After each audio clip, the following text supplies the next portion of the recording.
Hey guys, it's the AutoHound. Today's delivery day. Yes, I'm very excited about it. So this is not the 2023 Ford Maverick that I was going to get. This is a 2019 Toyota Tacoma. My other 2003 Toyota finally decided it was no longer meant for this world, and unfortunately we had to get rid of it, so I needed something sooner than later. I was going to wait, but honestly just couldn't. So here we are with this 2019 SR5. This is the V6. It is a 4x4. It's got the 5-foot bed and the quad cab. I'll take you for a full tour of it shortly. But I wanted to share, I went with this because it was just a little bit more expensive than what the new Ford Maverick's going to be, and I'm not going to have to worry about waiting another 5 or 6 months for a car. I know a lot of people in my Ford Maverick video where I said I was furious with Ford, they weren't happy with me. A lot of people made some negative comments, and I appreciate your negative comments and even your positive comments, and I thank you all for following me for that. But realistically, when you are waiting 10 months for a car and you got kind of limited time to pick up something because your other car is about to die, you need to make sure you have something that's reliable and dependable. So you really can't beat Toyota quality. You can't beat Toyota for what they build. This particular car is in amazing shape. It's only got 16,000 miles out of a 3-year-old car, almost 4 years old. Starting with the front of the Toyota Tacoma, they really haven't changed the body style very much in the past 4 or 5 years.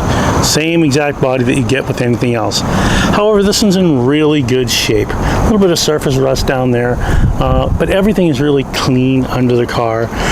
We had it inspected by the dealership. It's a full certified car, and as you can see, it's the quad cab. Over here is the gas tank, and the gas tank isn't an automatic gas tank. You just walk over and pull it. Right like that, and then clip it, and it clips right in. I think that's kind of neat. I like it simple. The person who purchased it got a chip guard for down here, so it matches the paint, and it has the chrome bumpers. I'm not in love with the chrome bumpers. I'm probably going to wind up wrapping those and getting them black because I think it'll look nicer. The bed is a slow down bed, and picking it back up, and this is the cover that they had on it. This is an aftermarket cover. I don't know if I'm in love with it, to be honest with you. However, it'll serve the purpose and it'll save me a few $100s right now. 5-foot bed is plenty big enough for what I need it for. Right over there is a little storage unit. It's only about 6 inches deep, nothing big that can fit in there. I do have all the tie downs for the truck and a couple of tie downs on the inside. But as I mentioned, this particular piece, you just turn these two little right here, and that comes off, and you could just put little stuff inside it, nothing big, but definitely worth having. Coming around to this side, it's the SR5, as I mentioned, and you can see SR5. And let's get into the back seat, shall we? Pretty straightforward. I mean, look how big this back seat is. It's cavernous.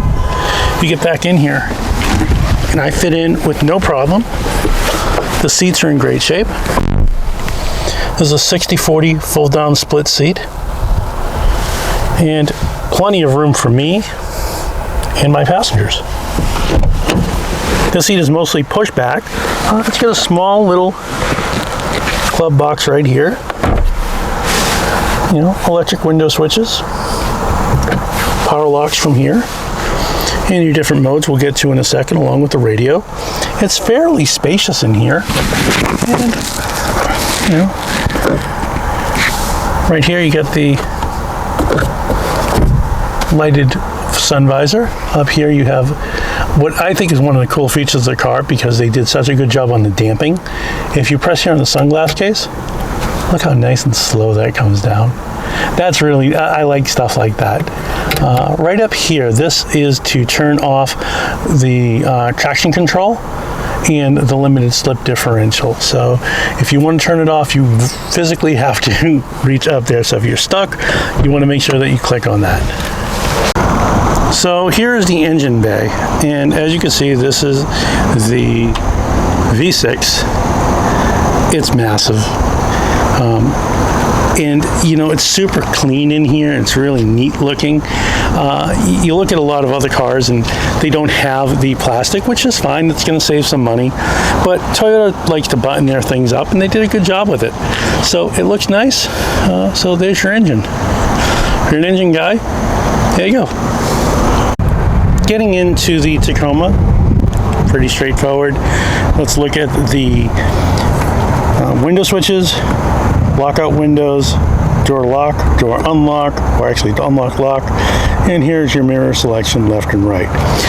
That is my moose that my little niece Sonia gave me. She's almost 18 years old, so that's 10 years old, 12 years old that she gave that to me. So that's one of those things. This doesn't have any of the features on the seats. It's not an electric seat. Everything is analog and you control it yourself. It does have a little lumbar bolster right here, and you can recline the seat. And right up here in the front, pull this up, and the seat moves backward and forward. And right underneath here is where you pull for the hood. Here's the light for the back bed, and the auto lights for the high beams and non-high beams. This little space right here is, I guess, a coin holder, but who carries coins anymore? If you are looking for any merchandise, I am selling these keychains, the AutoHound keychains, so if you like them, they could have your name on it. That's the name of my Porsche, Shadow. Had a while to take on this one to figure out what I'm going to name it, and I'm going to go with Tank. And we're going to start, as we always do, left to right. Over here, this is your volume selector, up and down, and then this is your station selector, up and down. I think it would have made more sense to reverse it, but what do I know? And this is your push to talk feature, because this does have Bluetooth, and you're able to make phone calls and also tell the car what you want to do. It'll change your radio station just by speaking into that. You can mute or hold somebody, and then this is to hang up the phone right here, and this is to answer the phone. Over here, this is your collision avoidance, your lane keep assist, collision avoidance right here, and this is your menu for your infotainment system, which we'll get into in a minute. And this right here is all of your selectors that you could choose, left, right, up, down, and then that is your select button, that's your back button. On this side, we have the directional stalk as we normally would. You have regular lights, daytime running lamps, lower fog lights, and your regular lights, and you also have fog lights right here, and of course left and right. So pretty straightforward, nothing extravagant. On this side, you have your wipers. Again, wiper stock, and you don't have a back wiper, because it doesn't have a back window. Well, it does have a back window, but not for wipers. And right down here is your cruise control. This is a cruise control system that you have to push in here to turn it on, and then you can set it, resume, shut it off, and cancel. So kind of nice. Again, very straightforward. And coming across the controls, here is your two-wheel drive, four-wheel high, four-wheel low. Up to 62 miles an hour, you could go into four-wheel high, and you should be less than 2 miles an hour when you go to four-wheel low. So keep that in mind. Two-wheel drive to four-wheel drive high, no more than 62, under 2 miles an hour, preferably parked at four-wheel low. Over here is your defogger. This is your climate control on, off, air conditioning, temperature, recirculate, and the different modes of how you want everything to be done. This ECT power switch. This is for when you're towing. This car can tow up to 10,000 pounds. Press that button and you get extra torque from the bottom. This is to open and close the rear window. It has a small little window and it opens and closes. Push down to open, pull up to close, and you have your USB and a aux cord that goes in here, along with a CLA that is right here. Your center The center console is very simple. Park, reverse, neutral, drive, and you have sport where you can go up and down the gears. This is a 6-speed automatic transmission, and you have cup holders everywhere in this car. You have 2 cup holders here, 1 cup holder here, a change holder here. Inside this massive cavernous storage container, you also have a what looks to be a cigarette lighter adapter right down here. So yeah, it's right here. So there's your CLA in there. Coming up and starting the car, really easy, right? I like this little feature. It's an added touch that Toyota did. And you can see the Toyota starting up, says Tacoma right in front of you, and it gives you all of your features, how fast you're going, distance to empty, your average miles to the gallon, and your trip distance for this particular trip, and time to rest, because it has a little coffee on it. I've always thought that was cool. And it goes right back, so you can keep toggling down right here, and it goes right through everything. So if I toggle down, it just goes through everything right there. You could toggle left and right. This will shut off the speakers. The radio is currently off. Right here is your tire pressure monitor. Over here are no messages, so any messages will come with the car. This is your collision avoidance system and your lane keep assist, and you can customize that in any settings that you might want. And of course, you just hit the back button and you wind up going to your miles per hour, which is what I keep everything on. Over here, this is the kind of wonky infotainment unit. I like it. I'm not 100% sold on it. So there's your home. There's your different, your audio, AM, FM, XM radio, USB, aux cord, audio, and then it has different apps. It has an audio app where I just showed you. It has your phone, messages, this is your economy of the car, shows you how fast you're going, and there's a few times I've hit 30 miles to the gallon in it, and it's kind of nice. And you just hit your little reverse button. There's your setup. You set everything up on your home screen, including your display. You could have multiple different things on your display. I chose to have 3 with my weather, along with the connection to my phone and whatnot, and so, and the clock, of course. So, you know, there's your phone, and your connect your phone by hitting that button right there, and then your connected navigation, which goes through this kind of bizarre system, which I'm not a big fan of. And there's your driver, and you could set your Bluetooth. This driver setting feature will allow the system to link preferences, and Bluetooth paired phone. So kind of neat, but you know, again, it's not bad. It's just not. I don't know. It's not particularly, I don't know, visually appealing, considering, you know, it's a 2019, but this is what they worked with. I guess it's a $6,000 system, according to what the people at Toyota told me. So it does have a little CD player, not that anybody uses CDs anymore, but that is the inside of the Toyota Tacoma.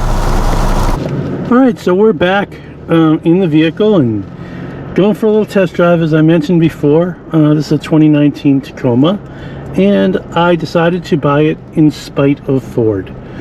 Ford Motor Company has kind of put a really bad taste in my mouth, but let's get into the kind of specifics. This car is 5,500 pounds. It's a big Wampin V6, 276 horsepower, 282 foot-pounds of torque, if I remember correctly.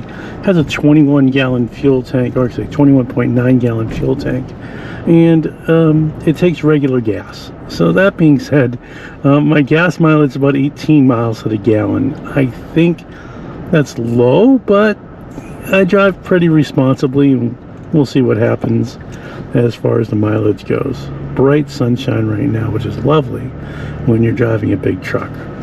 So first overall impressions of driving the car now for a couple of days. The seats are really comfortable, although they do lack a little bit of bolstering underneath where the knees are. I've probably got a good 5 inches or so where my legs are hanging off, which might cause some fatigue. but I'm not sure. I haven't owned the car long enough to make that determination. As far as the cornering goes, it's a lumbering truck. It does go around corners. It has a lot of body roll, but not as much as old pickup trucks did. When I used to drive for budget rent-a-car, those trucks would just lumber everywhere. This has a little bit more feeling to it. The steering wheel is nice. It does not soak up bumps, although I think I'll just keep these tires that I currently have, which are 16-inch tires, and they're comfortable. They ride nice, and I don't need anything beefier. I don't ever plan on going off-roading in this, and it'll be fine for snow. If I need something a little bit better for snow, I'll go pick something up, but these seem to be nice tires. They handle well. I drove it in the rain yesterday. It's a nice dry day today, so it's easy drive, and I don't anticipate that being an issue. I will tell you that here's the 2 miles in and out of my street, and it's really nice. It's very smooth. There's no kind of shocking jolting bumps, little bumps like that one, but nothing shocking and jolting. The brakes are massive, just because you got to slow down 5,500 pounds, so Toyota did a good job with that. This car comes with a couple of other little things that, if you're going to have a complaint, and I think that as an objective car reviewer, you should have something to talk about other than how great you think the car is. And one of which that I'm not in love with is that big honking hood out there. That hood's got to be 3 feet long, and you could just see it's dead flat. There's a couple little kind of ridges in it for aerodynamics and looks, but realistically they could have and probably should have dropped down both sides just a little bit to make it look a little bit better from the optics view. So when you're just driving this car, you see a lot of hood out in front of you, and there being a lot of hood out there, you don't know exactly where you are, and especially me coming from a small little RAV4. Continuing on our drive for the 2019 Toyota Tacoma, and after that lovely review that I just gave, wow, that's bright.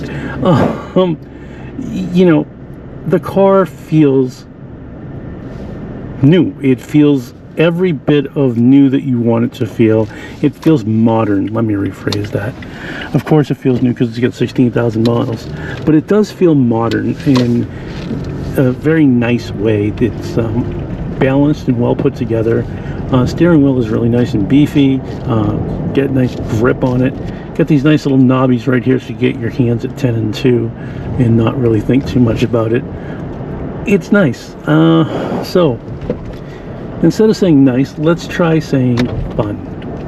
I'm looking to have fun in this car. This is going to be my daily driver, so clearly back and forth to work every day. Let's get the car up on the highway and see how it does. As I've already told you, it handles bumps okay, not an issue. And I hate this jumping into this little lane here because people just fly right up. If you live in New England, you know what the roads are like, you know what the drivers are like. We're kind of crazy. But they just recently paved this road, which is nice. It handles corners nicely, as I mentioned. It is a little lumbering. It's because it's heavy. 5,500 pounds is nothing to sneeze at, and it's not a lightweight by any stretch of the imagination. But what it is a comfortable driving car. It feels planted. It feels kind of firm underfoot, which is what you want in a truck. It doesn't feel like it's going to fall apart and the first bump that you hit. And it accelerates unbelievably well.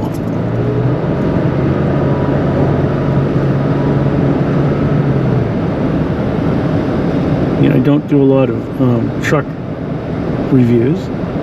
What I will tell you is on this particular one, there's a little bit of wind noise coming off of the both sides of the car where the mirrors are, because the mirrors are massive. However, that's kind of to be expected in a car this big. You need big mirrors. Eventually, I think they're all going to go to camera mirrors, and you'll see a whole different world there. I'm looking forward to that. I think my next car, already planning 10 years ahead, most likely is going to be an electric car. I think the technology will be worked out by then, where I might actually delve into it.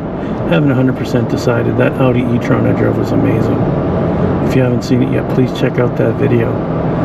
On the highway, this car at 70 miles an hour, you cannot tell it's doing 70. It's super comfortable.